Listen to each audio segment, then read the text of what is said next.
सारा ओडिशा आज बिजु बाबू को मन पकाउछंती। प्रबाद पुरुष संक्रांत रे चर्चा आलोचना सबुआडे चली दल मत निर्विशेष समस्ते पालन करुछंती बिजु बाबूंकर श्राद्ध दिवस। किंतु आज ओयूटी कक्ष जो चली बिजु लिगासी तमाम लीडर एकाठी होती जो माने आलोचना करुछंती बिजु बाबूंकर अवदान संक्रांत रे ओडिशा को केते भल पाउथुले, झड़र इगल केमती थिले एवं ए मंच गोटे बड़ वार्ता मध्य रखुची एवं अनेक नेता सामिल होती तांकर प्रतिक्रिया रखुचंती। यार भितर आम सहित बिजु बाबूंकर जने खास अनुगत दक्षिण ओडिशार जनाशुना चेहरा एन भास्कर आम सहित अच्छी सहित अधिक आलोचना करवा। सर आपन को स्वागत करने चाहिए जे आपण अनेक कथा कहते जे बिजु बाबू आपन को केमती भल पाउथुले एवं नेतृत्व केमती नुआ नेतृत्व सृष्टि करुले जहां नहीं आप चर्चा आलोचना करुले एवं आज दिन में बहुत प्रासंगिकता हो जाइछंती बिजु बाबू। नहीं ठीक कथा। बिजु बाबू गोटे एमती मनुष्य समस्त को प्रेरणा दे था माने मो जीवन रे मो कथा मु कहबी मु गोटे एग्रीकल्चरल फैमिली रो आसीची। मु केबे विश्वास कर नथिली मु केबे आजिका दिन रे एमती राजनीतिक अवस्था रे केमती स्थान रे मु रहिबी बोली। बिजु बाबू 77 रे मते डाकिले एवं भुवनेश्वर में आसला परे मते डिस्ट्रिक्ट सेक्रेटरी करले। तापरे मते पछकु देखा को देले नहीं। मु जानी मोर जो कर्मक्षेत्र रे एमएलए हेबार नहीं, सरपंच हेबार नहीं, समिति हेबार नहीं, कहीं समस्ते सबु स्थान संरक्षण स्थान से मोर पॉलिटिकल फ्यूचर न था। तथापि विजय को आदर्श रे विजय प्रेरणा रे मु पछक आरी पार्ली ना। विजय कथार आग को बढ़ी बढ़ी चलली जहाँ भी हो विजय आशीर्वाद रे लोक सेवा कर पार्ली ये संतुष्ट एवं ये सेटिस्फेक्शन मोर अच्छी एवं ओडिशा लोकों किसी करने विजय जो इच्छा मु जाने मुझे पाखर देखी केबे भी सी के क्या कष्ट देवा चाहें एवं आ गोटे द्वितीय स्टील प्लांट करने ना स्वप्न देखिक बहुत परिश्रम करुले एवं समय नहेले मधुर बहुत प्रयास करते ओडिशा को उन्नति करने बहुत कथा करुले एवं केबे भी ओडिशा कथा छड़ा अन्य कथा तांकर माइंड रे न थाए।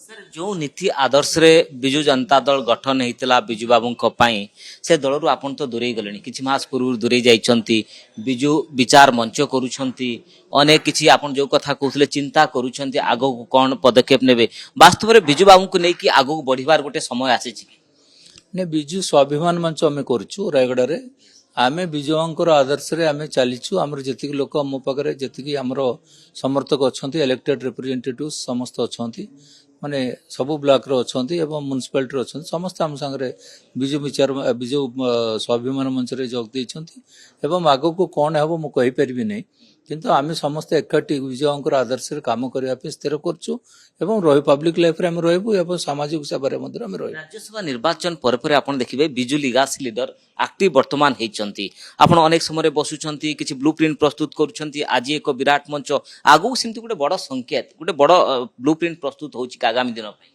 हेई पारे से मु तो मना करि परिबी नै हेई पारे एवं हेबाट मधुर स्वागत योग्य एवं तारो किछि विजयंकर नीति आदर्श को लेकर जदि आगू बढ़िबा निश्चित भाव भल हे ओडिशार स्वार्थ जोटा भल हे आम भी सामिल हो।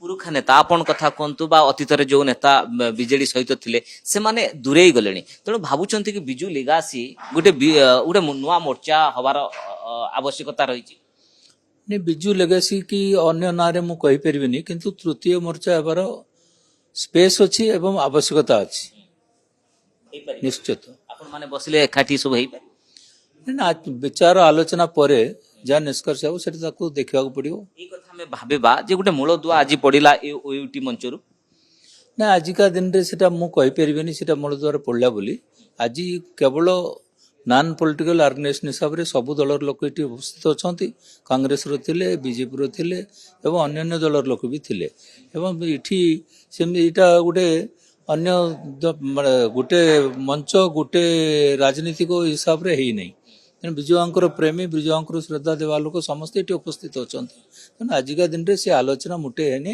हेबार उचित भी नथिला।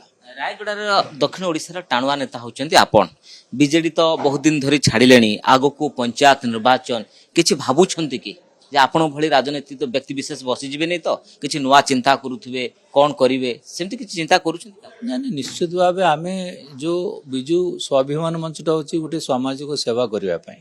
ଆମେ ରାଜନୈତିକ ଜୀବନରୁ ଆମେ ଅବସର ନେଇନୁ। ନିଶ୍ଚିତ ଭାବେ ଆଗକୁ ଯେଉଁ ନିର୍ବାଚନ ହେବାକୁ ଯାଉଛି ତାରେ ଆମେ ଯେତିକି ଯେଉଁମାନେ ଭଲ କ୍ୟାଣ୍ଡିଡେଟ୍ ଥିବେ ତାଙ୍କୁ ଆମେ ସମର୍ଥନ ଦେବୁ ଏବଂ ରାଜନୈତିକ କ୍ଷେତ୍ରରେ ଯେଉଁମାନେ ଅଛନ୍ତି କିମ୍ବା ରହିବେ ଆଗକୁ ତାଙ୍କ ମଧ୍ୟରୁ ଆମେ ଭଲ ବିଚାରଧାରା ଥିବା ଲୋକଙ୍କୁ ଏବଂ ଲୋକ ସେବା କରିବାର ମନୋଭାବ ଥିବା ଲୋକଙ୍କୁ ତାଙ୍କୁ ନିଶ୍ଚିତ ଭାବେ ଜିତିବା ପାଇଁ ପ୍ରୟାସ ନିଶ୍ଚୟ କରିବୁ। ଆପଣ ଦେଖୁଥିବେ ରାଜନୈତିକ ପାରିପାର୍ଶ୍ୱିକ ସ୍ଥିତି ଗୋଟିଏ ପଟେ ଆପଣ ଦେଖୁଥିବେ ନୂଆ ଦଳ ଆସିଲାଣି ଓଡ଼ିଶା ଜନତା କଂଗ୍ରେସ, ଅନ୍ୟପଟେ ଆପଣ ଦେଖୁଥିବେ ବିଜେଡିରୁ ଆପଣ ପ୍ରତ୍ୟେକ ଦିନ ନେତା ଛାଡୁଛନ୍ତି, ବିଜେଡି ଧୀରେ ଧୀରେ ଆମେ ଦେଖୁଛୁ ଦୁର୍ବଳ ହେଉଛି। ଏ ପରିସ୍ଥିତିରେ ବିଜୁ ଲିଗାସି କିଛି ନୂଆ ଚିନ୍ତା କରୁଛନ୍ତି କି କିଛି ଆଗକୁ ବଢିବେ କି ରାଜନୈତିକ ଦିଗ ଆଡକୁ ଯିବେ କି? ମାନେ ଓଡ଼ିଶାରେ ମୋର 50 ବର୍ଷର ଦୀର୍ଘ ରାଜନୈତିକ ଜୀବନ ଭିତରେ ଓଡ଼ିଶାରେ ଅନେକ ଦଳ ଆସିଛି, ଅନେକ ଦଳ ଯାଇଛି।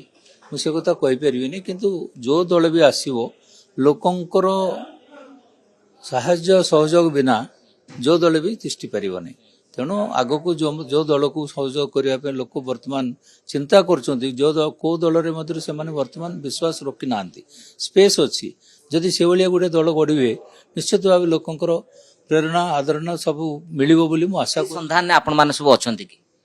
ନାଇଁ, ଯଦି ସେ ସମୟ ଆସିବ, ସେ ପରିସ୍ଥିତି ଆସିବ, ନିଶ୍ଚିତ ଭାବେ ଆମେ ବି ଚିନ୍ତା କରିବୁ। ଭାସ୍କର ରାଓଙ୍କ ସହିତ କି ଯୋଗାଯୋଗ ହେଲାଣି କି ଅନ୍ୟ ରାଜନୈତିକ ଦଳ କି ଯୋଗାଯୋଗ କରୁଛନ୍ତି କି ଆପଣ ଆସନ୍ତୁ ଆମ ଦଳକୁ କିଛି ଯୋଗାଯୋଗ ହଉଛି? ନାଇଁ, ଅନେକ ଦଳରୁ ମୋତେ ଇନଭିଟେସନ ଅଛି, ଅନେକ ଦଳରୁ ମୋତେ ସ୍ୱାଗତ କରୁଛନ୍ତି, କିନ୍ତୁ ମୁଁ ସ୍ଥିର କରିନାହିଁ। ଆମର ଲୋକଙ୍କ ସାଙ୍ଗରେ ଆଲୋଚନା କଲା ପରେ ଯୋଉଟା ହେବ, ଏବେ ତ ଟୁ ଇୟର୍ଲି, ଏବେ କିଛି ନିର୍ବାଚନ ନାହିଁ। ଆଗକୁ ନିର୍ବାଚନ ସମୟ ଆସିଲେ ନିଷ୍ପତ୍ତି ହୁଏ। ଗୋଟେ ଆମେ ନିର୍ବାଚନ ପରେ ଯେତେବେଳେ ଅବସର ନେଲୁ, ଦୂର ରହିଲୁ, ଆଉ ଗୋଟେ ନିର୍ବାଚନ ଆସିଲେ ତାର ସମାଧାନ ହୁଏ, ଏଇଟା ମୋ ବିଶ୍ୱାସ। କହିପାରିବା ଏଇ ମଞ୍ଚ ବିଜୁ ଲିଗାସି ମଞ୍ଚରୁ କିଛି ନୂଆ ସମୀକରଣ ରାଜ୍ୟ ରାଜନୀତି ପାଇଁ ଆସିପାରେ? ହେଇପାରେ ସମସ୍ତଙ୍କର କଥାବାର୍ତ୍ତାରୁ ଜଣା ପଡୁଛି କିଛି ହେଇପାରେ, ମୁଁ ତାକୁ ଖଣ୍ଡନ କରିବି ନାହିଁ, ହେଇପାରେ। ବହୁତ ବହୁତ ଧନ୍ୟବାଦ ଶ୍ରୀଯୁକ୍ତ ଏନ୍ ଭାସ୍କର ଆମ ସହିତ ଆଲୋଚନା କରୁଥିଲେ ଏବଂ ବିଜୁ ଲିଗାସି ଲିଡର ଯେଉଁ ଏକାଠି ହେଇଛନ୍ତି ନୂଆ ସମୀକରଣ ସୃଷ୍ଟି ହେଇପାରେ ଗୋଟିଏ ସ୍ପେସ୍ ରହିଛି, ଏଭଳି ଆଶଙ୍କା ଏଭଳି ସମ୍ଭାବନା ମଧ୍ୟ ରହିଛି। ଭୁବନେଶ୍ୱର କ୍ୟାମେରା ପର୍ସନ ସଞ୍ଜୟଙ୍କ ସହ ଜ୍ୟୋତି ପ୍ରକାଶ, କନକ ନ୍ୟୁଜ।